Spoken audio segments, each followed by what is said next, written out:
Minneapolis, Tom Brady strutted into U.S.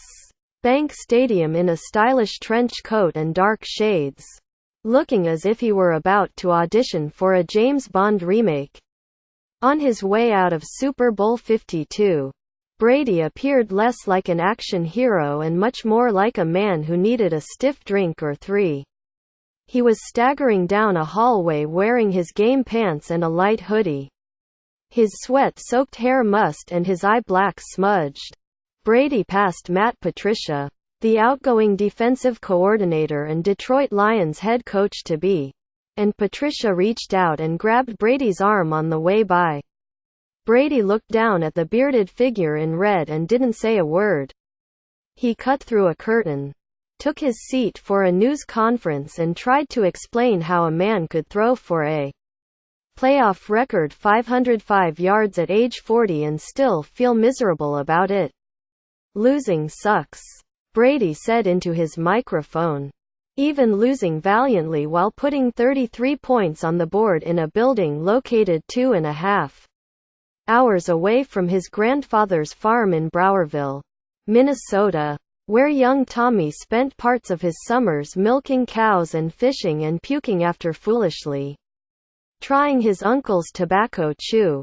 And all grown up, Brady didn't feel like throwing up after the Philadelphia Eagles strip-sacked him in the final minutes and beat the Patriots by a 41-33 count. He'd already played in 7 of these incredible games, all heartbreakers for one team or the other, and he'd long ago accepted the terms of engagement. "If you want to be world champs," Brady said, "you have to play in this game." Quote, "In other words, if you're going to win 5 Super Bowl titles by a combined 19 points, you're going to get burned. 2. You're going to play 60 minutes without punting the ball even once. And you're going to connect with 3 receivers, Danny Amendola, Chris Hogan and Rob Gronkowski, for more than 100 yards apiece. And you're still going to feel as gutted as your Patriots felt a decade ago when the New York Giants derailed a 19-0 season with a series of wild and crazy plays." Brady had come back from 28-3 down to the Atlanta Falcons in the big game last year, without the then-injured Gronkowski, to win his record 5th ring in overtime. This time around, without Julian Edelman all season and without Brandon Cooks' head injury for most of the final 3 quarters, Brady erased a 10-point deficit Sunday night and gave New England its first lead with his 3rd touchdown pass of the second half, a 4-yarder to Gronkowski, with 9 minutes, 22 seconds to play. But 2 second-string quarterbacks on the other side, Nick Foles and his head coach, an old backup named Doug Peterson, were reveling in the biggest night of their football lives. 2. As a coach, Peterson has been more of a riverboat gambler than Brett Favre, the Hall of Famer who played ahead of Peterson, ever was as a quarterback. Peterson spent the entire season going for it on 4th down. And he wasn't about to stop because the great Bill Belichick was standing across from him, or because more than 100 million Americans were watching. On 4th and goal near the end of the first half, Peterson ran a successful flea flicker pass to Foles, who had never caught an NFL throw.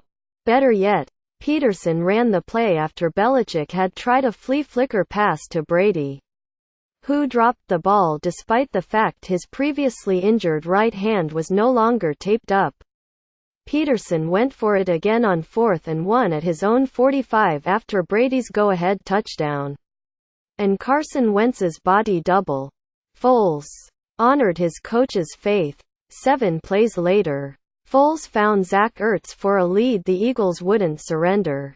Brady took the field with 2:21 to play, a timeout and the 2-minute warning in his hip pocket. Everyone had seen this movie before. over and over and over. As the greatest quarterback of all time, Brady was going to drive the Patriots down the field, win the game and break his tie with Bart Starr for most NFL titles. He hadn't been sacked all night. As the GOAT of offensive line coaches and soon-to-be 70-year-old Dante Scarnecchia had done a masterful job scheming against Philly's deep and dangerous front. But on the second snap, that impenetrable Patriots wall finally caved.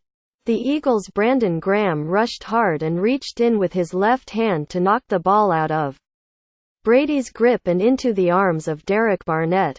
Philadelphia's only sack and New England's only turnover of the night left Brady sitting on his rump, incredulous over what had just happened and hoping against hope that the tuck rule would save him, the way it did that snowy night in Foxborough 16 years ago when the dynasty was born. Derek Barnett of the Eagles celebrates after recovering a fumble by Tom Brady. AP photo, Matt York. Brady had one last shot at it after the Eagles kicked a field goal for an 8-point lead. But he was left for the kind of Hail Mary that didn't work in New England's second Super Bowl loss to the Giants. With 9 seconds left, Brady took the shotgun snap, slipped away from pressure, and heaved a ball high toward Gronkowski, who had failed to catch the rebound of Aaron Hernandez's tip in the end zone against the Giants 6 years ago. The ball was batted around, and this time Amendola was the one who got to it too late before it fell to the ground. The Eagles erupted in celebration of their first Super Bowl victory, and their first NFL title since 1960, while Brady and Belichick assumed the role of gracious losers as somebody else's confetti fell around them. Belichick would say he was proud of how his team competed, and on cue he'd offer no details about why Malcolm Butler, the goal line hero in the epic Super Bowl victory over Seattle 3 years ago, didn't see the field on defense on a night when New England's secondary couldn't cover or tackle anyone. For his part, Brady criticized himself for not making the catch of Amendola's perfect throw on a trick play in the second quarter, and for unwittingly resurrecting his wife's quote from that second Giants Super Bowl in Indianapolis, when Giselle responded to a taunting Giants fan with a shot at Wes Welker. "My husband cannot f***ing throw the ball and catch the ball at the same time," she said in 2012.